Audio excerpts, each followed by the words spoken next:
Let's welcome Vaibhav Sisinty. He's the founder of Growth School. As you were talking about AI in this era, so there is this concept of AI taking the jobs of many people, and it's a huge threat as content creators see it. So, what would you say about it? That would actually AI take their jobs and take their earnings? Way you're doing your job right now is going to fundamentally change, right? That is the difference that we're talking about. The jobs are going to evolve, and people who are not going to evolve with AI during the course of time are the ones who are going to lose their jobs.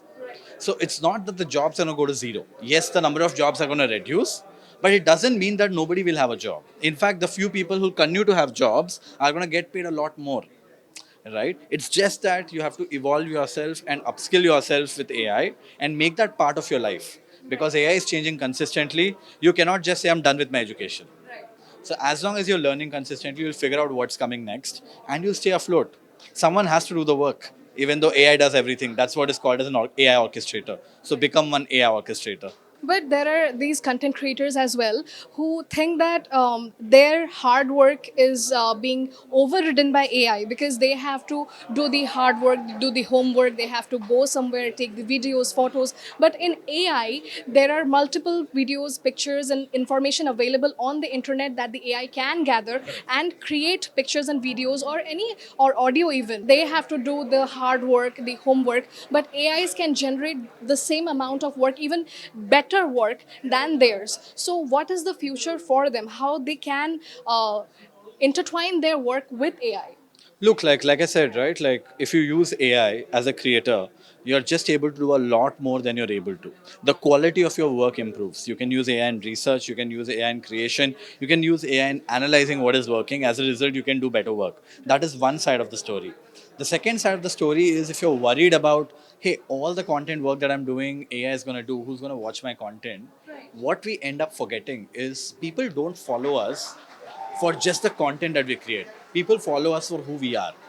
That cannot be taken over by AI.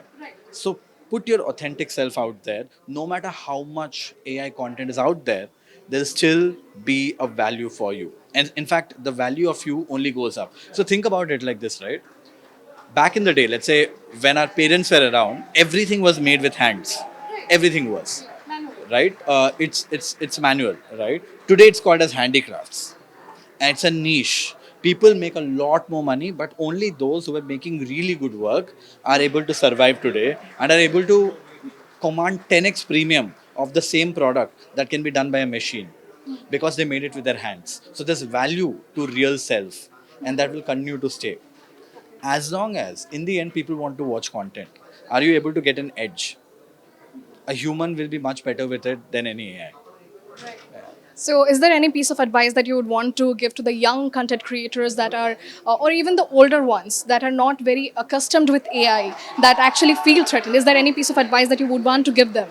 There's only one advice, like, guys, please go use AI, go try to implement AI everywhere you can. It's an unfair advantage at this point of time. If you're using AI in the right way, you get an unfair advantage. That is on a short term, but on a long term, that's an absolute necessity. The ones who end up using AI are going to stay ahead. The ones who are not are going to stay behind, eventually dissipate.